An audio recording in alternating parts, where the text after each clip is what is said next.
Hey everybody, Tom here with Hidden Beats, and today we are talking with Carissa. How are you doing? Hello, I'm great. How are you? And wonderful. I get to have a chat with you again. It's nice to catch up, Yeah. and it's been a while now. So, Yeah, it's great to catch up. It's been a couple years. mhm. Before we get started, we're here to talk about you and your music. But can you give a little intro about yourself? Yeah. So my name's Carissa. I'm a singer-songwriter from Burlington, Ontario. I write songs about love, heartbreak, you name it, everything. And I've been performing basically wherever since I was 12 years old, just trying to get my name and music out there. Mm. I made sure this time not to screw up your name. I went back and watched the and I went, "Oh God, that's totally cringy." But My life story. It's just my name gets butchered on the daily. I am used to it. It's okay. well, I'm glad we got it right this time. Me too. So I guess the first question is early music inspirations. How did you get started down this musical road? It was all very organic and just natural. My parents were music listeners, so there was always music sort of just playing around the house or when we were driving around in the car. And they finally heard me sing one day. I think I was 8 years old.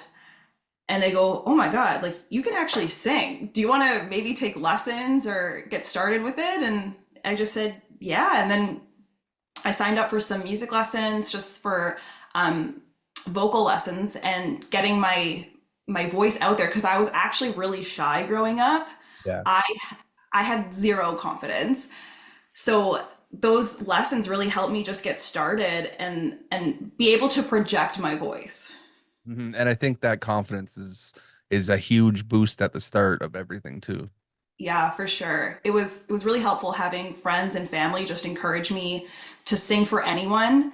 And when they would ask me at first, I would actually hide. I'd go in a different room and just start singing because I couldn't look at anyone. Mm. I try to get my niece to sing sometimes, and she's 16 now, and she just kind of looks at me like, "Oh hell no." Yeah, like you need that person to kind of help you get started and get that confidence going. For sure. Now I'm curious, what do you think makes you unique over other musicians? That's tough because I think we're all sort of unique in our own way, right? But I think for me, I like to I don't like to change my voice in the studio. I like for everyone to hear it exactly what it is. So when you hear me perform live, you're not surprised. It's the same thing. There's no theatrics. There's nothing that's just overproduced. It is what it is. And then I think to my songwriting, I'm just an open book, and I even with my personality, I just try to keep my music that same way. Yeah. No, and it's kind of you. It's what you are, and it's kind of putting yourself out there more in that way. Yeah, exactly. Oh, I like that. That's good. Now we have some new music coming up. We have We do. Lately coming out on May 31st, I believe. Well, finally, it's this is like 5 years in the making. Yeah, what's the story behind this one? So basically, I wrote this song with my friend Chelsea McWilliams. And that day, I didn't even have plans. I didn't have any sort of idea in particular. We just sort of sat down and she said, "You need a song like My Church by Maren Morris, like something that you can really sing, just let your vocals go." And we kind of had that in mind. And she had this beautiful melody already going. And then we just kept with it and literally finished the song that day. And it was probably one of my favorite songwriting sessions to this day, just because of how natural it was. Mhm. Just being able to walk away with like a really good song and just so excited for it. What do you think the fans are gonna think of it when it comes out? So the fans, so people that have been following me for years, they know this song. They've heard it live so many times. Okay. So I think they're going to love the official recording because we kept that live off the floor feel, but like a polished version. Okay. And I really went for it too in the chorus at the end. Like I just let it go. So I'm hoping to practice my vocals and really get that in when I sing it live. Just to have that kind of pristine touch at the end. Yeah, yeah. Now, what's your production process like when you're putting together a song? Are you in the studio every aspect and just Yeah, hardcore? I like to be part of the whole thing. I'm not a producer, obviously, but I like being part of that. And Tim Allard actually produced this for me and Chelsea, and they're actually bandmates. They're part of a band called the Red Hill Valleys. Okay, yeah. They're amazing. They're like this Americana roots rock band. I think I've actually seen them live and like shot some of their set once upon a time. Probably at Boots and Hearts because they were part of the Emerging Artist Showcase. Yeah, it sounds exactly about right, actually. Yeah, yeah. So they're just amazing. They're so talented. So to have them both part of it was just amazing, and the production was just so much fun. It was all organic. Like Tim recorded everything. He plays drums, bass, you name it. And then just to sing harmonies with the two of them was fantastic. And just there was one part in the breakdown where we wanted it to sound like a whole choir. Okay.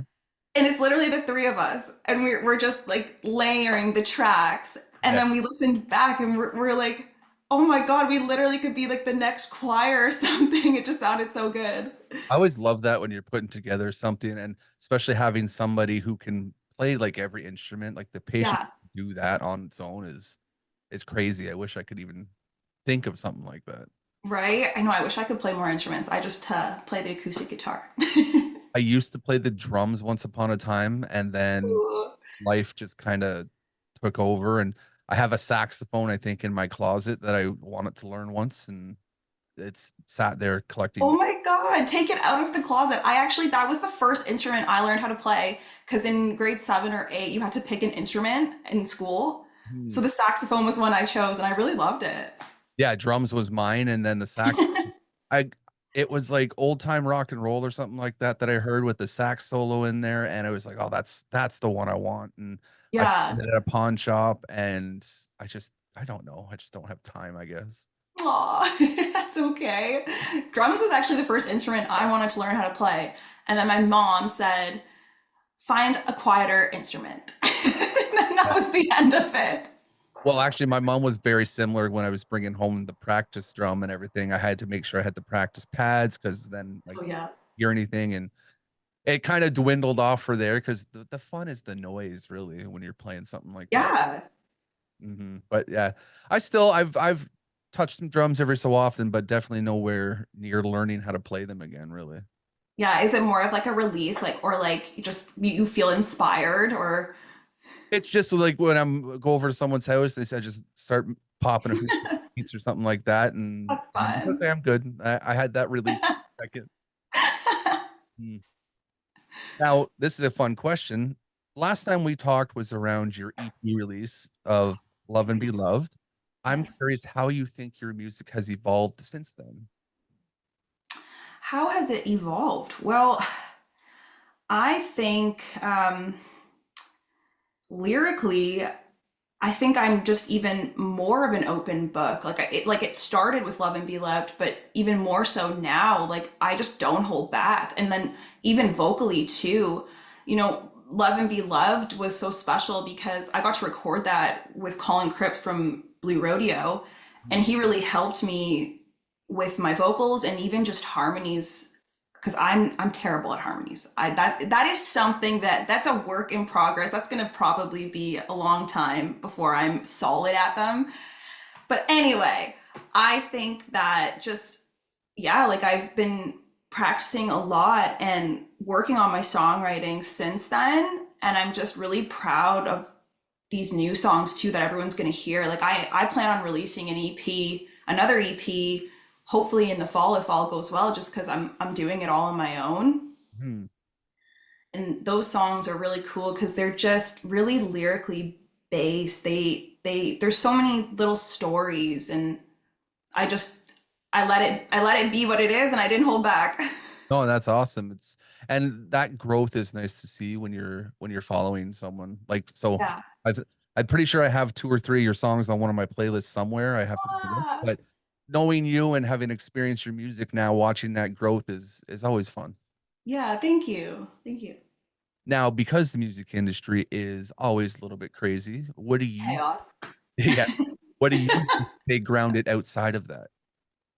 How do I stay grounded? Keep yourself centered kind of thing. Yeah, yeah. You have to take a step back some days.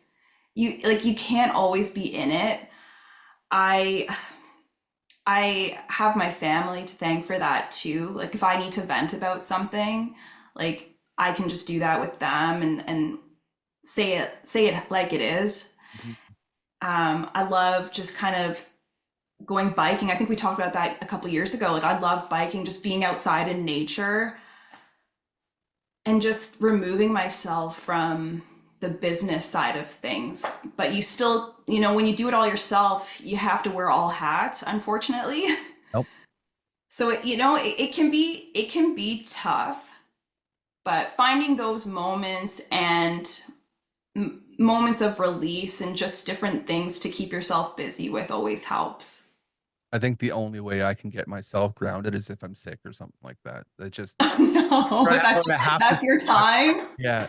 Well, I just Oh, got over being like my whole family had the gastro bug or whatever that's going around right oh, now. oh. So I couldn't do anything, and that was like a nice break almost in a sense. Yeah, yeah, like you could finally sit down and maybe binge watch anything. Binge watch and just lay there and pray not to die. Oh no. It was rough for a few days, but everyone's coming back now, so that's good. Good, good. Yeah, there's like a bunch of things going around. Thankfully, I have not caught any of that. So I'm doing something right, thank God. Well, I think so. I have a 1.5-year-old now, actually. That's another Aw. big thing for me. I think she caught it when we were at a family event from one of the other kids, and then just Oh yeah. stitching down the whole family line at that point. Yeah, it's like just game over. So yeah, it was that's the only time I get a break is when I do something like that usually. Aw. But it is what it is. Yeah, yeah. So, last time we had a couple fun questions, and I've got a few more new ones for you this time. Oh, amazing. I love your questions. It's always just like this random thing, and then it really makes me think about it. I appreciate that because I have like that imposter syndrome where I don't think I'm great at this sometimes, and coming up with those good questions to make someone actually interested in listening to. Oh my goodness, I think we all have those moments, right? Like even myself, I get on stage, I'm like, am I good? Is this good? I think any creative goes through something like that, so it's Yeah. fine that you're working the right track anyways. So my first one for you then is still music based. I'm curious, what is one of the best shows you've ever attended as a fan? Ooh, as a fan, I'd have to say Amanda Marshall. Mm, I've been to a couple of her shows, and she is just an amazing vocalist where you're just like on the edge of your seat the whole time. yeah. She's I got just, to shoot her here in Ottawa last year, I think. She was doing yeah, and first time I've ever seen her live even, and I was like, "Oh, wow, okay." like There's she can sing. yeah, there's a reason she's where she is right now. Sorry, what was that? There's a reason she is where she is right now. Oh, yeah, absolutely. I'm so happy she's back and just making more music and putting herself out there again. Yeah, for sure. We missed her. I missed you, Amanda. You stay around, Amanda. Yes. So next one again, music kind of based. I'm curious what your favorite part of the process is when creating a song. So there's writing, the Yeah. production, the live part. My favorite part is the songwriting. Okay. That's like free therapy, especially when I write with my friend Carrie DeMayer. We write a lot of songs together, and I can just, something will happen. There's always something that happens, right? That's just life. And I'll bring that like an idea to the table and just say, this is what happened today. Maybe we can write something about this. Mhm. And before I know it, we have a song. I feel better. And then I get to perform it live. So that's probably my favorite. The actual recording process is always kind of scary for me because I'm a perfectionist and I always just want the best for the song. And I always fear when I'm in the studio, is this a good vocal day? Do I have it today? So it's always really scary.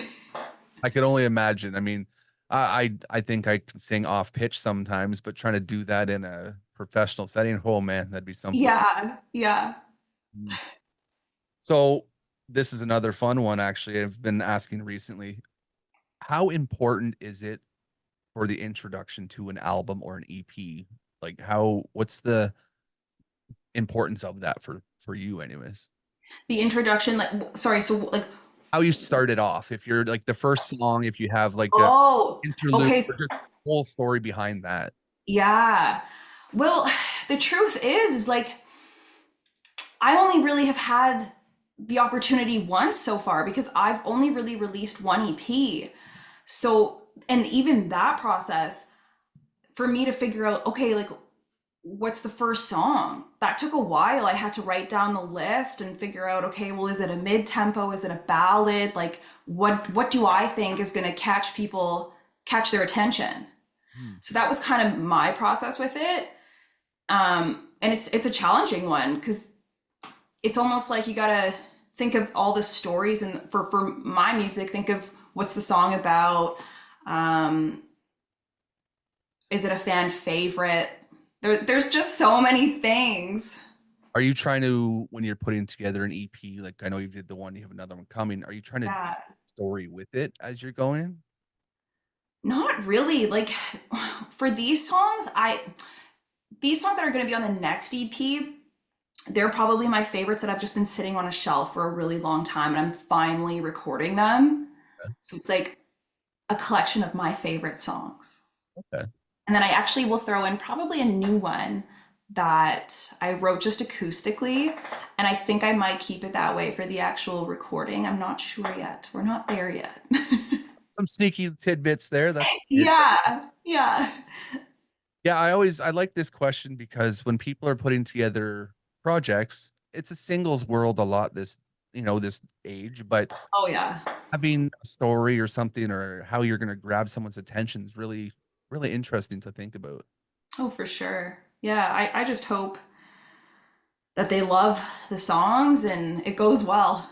Yeah, really. I mean, Like, that's the whole process you're that's looking all I for. can hope for. Now, who are some of the people that you're listening to right now that aren't getting enough attention? Hmm. That aren't getting enough attention. Or at least you think should be getting more attention. They might be getting some. Oh, there's an artist that I found on Spotify. 1 second, because I need to get her full name. It's Sierra. Okay. 1 second here. I heard it just, I think I was listening to some random Americana playlist and her song popped on, and I've just been obsessed ever since. It's Sierra Farrell, and the song is American Dreaming. Okay, that sounds good. I'll write that down here. Yeah, it's just, she's amazing. And I've never heard of her. I mean, I'm sure that's with a lot of artists. There's so many artists out there now. It's so hard to know everyone, right? But oh, just kidding. She has 2.5 million followers. I'm sure she's doing just fine. But I've never heard of her at this point. You There have we go. followers. Okay, well, Um, I think she should have even more than that. so there's definitely I mean, is Wiggle Room, they might be having some following, but Yeah. like you said, there's so many people out there. It's hard to hear everyone. Yeah. Yeah. But her voice is special. There's something really nice about it. I'll definitely have to check that out for sure. Now, this is my favorite question I ask on pretty much every interview I do. The Yeah. one's going to make you think the most. And Okay. I'm curious, what's one thing you think should be asked more in an interview that's not asked enough? Hmm. Like any interview, it doesn't have to be a musician. Anything that you're watching that you want to know more about someone, or I know last time we said something on the lines of something that people know about you, but I'm thinking Yeah. broad of maybe something that you're interested in from someone. Yeah. I think for me, it's like when it comes down to it, what's an average day for you? What does that look like? I just want to know the realness. I don't want to hear about like what they want to put out. It's just like what's a day for you? What do you do? What's your favorite part of your day? Okay, I like that. Yeah. And I like that because now I can add that to my repertoire. There And you go. that's the only reason I asked that question, to be honest, because Yeah. there's so many people out there with different interests. And you might want to know something that someone else might want to know. So it makes sense. Yeah. Well, we might as well ask each other that. So, Tom, what's your favorite part of your day? My favorite part, geez.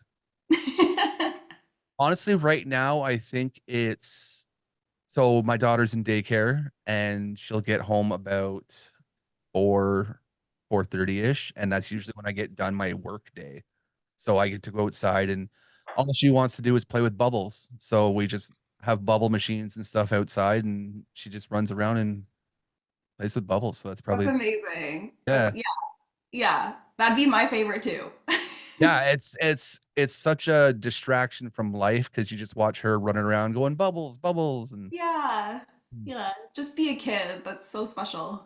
yeah, I wish I had that energy still because other like there's not enough there. But yeah, what about you? What's your favorite part?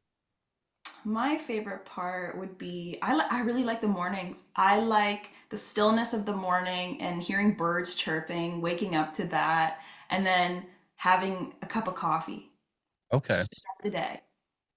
Yeah, see, my mornings, I begrudgingly roll out of bed and sit on a computer right away. It's Oh no. not really fun for me. And like this, so this is my home office, and I do have to go into an office a couple times a week, but I'm in a windowless room and Yeah. it's full of just computer equipment and photography equipment, everything. So Yeah. to me, it's just like that's the first part of my day, and when it ends, I actually have the most enjoyment. Yeah, when you see your daughter. Exactly. Now, this is an important question. What Okay. what do you hope people take away from your music? I hope, especially with Lonely Lately, I hope it lets them release something. Maybe they have bottled up something and it makes them think and feel some sort of release because this song is just all in the feels. Even when I listen to it, like I'm not even missing anyone. And I'm like, I felt that in the last chorus. So yeah, I hope it's some sort of release and I hope it's a good one. Yeah, taking something out of it is the goal, and those For sure. are always nice. Yeah. So what keeps you motivated to keep walking down this musical road at this point? I'd say it's always been my favorite thing to do. I feel like my voice never lets me down. And everything could be going to shit. But my voice, I always have that and it doesn't let me down. So I think having that and just I like to think it's a gift. I've been given a gift, so I want to share it and I want to continue to be happy sharing that. And I think too, just having the support, like having people say, "Oh, I love that song," or I want to go see you perform live." That means everything to just have those connections with people. Yeah. Yeah, a good Connections live are my show. favorite. Yeah. I mean, I definitely everyone I talk to, I want to see live. It's nice to I have some behind the scenes knowledge of you now. Seeing you live would be fun, connecting everything together. Like Yeah. that whole bundle is great. Yeah. And you know what? I'm going to be at Sharbet Lake mid-July. So hopefully you can come to that if that's not too far away. I don't think it is, but I might be in the middle of a festival around that point. Okay, we'll figure it out. At some point, because I do travel a lot for the festivals right now. Yeah, So we there's definitely a chance we can make a live appearance happen. that would be great. Mhm. Last question, most important one, most serious one is, are you happy? Very. That is the most important one, isn't it? Yeah. I am very happy. I feel blessed and just grateful to be doing this and to continue doing this. I think when people follow what they love and do what they truly love, you are happy. And I wish everyone could have that. Mhm. And I give a shout out to Josh from the Mythical Kitchen on YouTube. He has this question in one of his interviews, and I stole it from him because it's a perfect question, really. Yeah, definitely. That's all the fun points Best I have. one. Yeah, that's all the stuff I have written down. I mean, this was a great chance to catch up. Is there any Yeah. final words of wisdom you'd like to leave to people? Final words of wisdom. Everyone has their own sorts of wisdom. You may not think it, but it might be something that you feel people should need to hear. I think what we just said, like I hope you can find something that brings you so much happiness because that's the most important thing, to wake up every day and feel that. Mhm. I think that's I think that's all I got. And I hope you love my new song. Sure. I think this is gonna come out probably on the release date, if I'm not Oh, mistaken. amazing. Yay. Get to have a whole extra little background behind it. Yeah, yeah. So we have the new song coming out. What else is on deck for you for the summer? Other I than the got some shows. yeah. Yeah, some live shows. I'm playing at the Moonshine Cafe in Oakville June 19th. Okay. That's gonna be a lot of fun because it's my own solo show. I'm gonna have my friends Jeff Brown on electric and Riley Himrich on pedal steel. It's all the Okay. vibes. Yeah. And I'll be singing some old tunes, some new tunes that I haven't played live yet. So it's just gonna be really great for everyone to hear those songs. Mhm. And then I also am I'm at Charbet Lake July 27th. I don't have very many details on that one yet, but I will definitely be somewhere in that area. Yeah. It's a large area. Yeah, for sure. But yeah, and then of course, new music. New music is coming. I'm so sorry it's taken so long, but there are a few bumps in the road, but I'm working on it and I hope it's worth the wait, that's for sure. I think it will be. You I have think so too. you have something there, so I think it's worth it for sure. Yeah, yeah, especially the first single and then the second one. Oh, I'm very excited about the second one off that. Which one are you most excited about for the whole thing? Like that you want people to like your favorite child? Yeah, like Lonely Lately is there, but the other one, they're side by side. They're really good. Yeah. No, that'll be fun. Yeah. Okay, well, we'll cap this off and we'll do this again because it's always great to catch up with old friends. Yeah, amazing, amazing. Thank you so much for having me on again. It's No been great problem. to talk to you. Yeah, and you enjoy the rest of your day. Thank you. Bye now. See you later. Bye.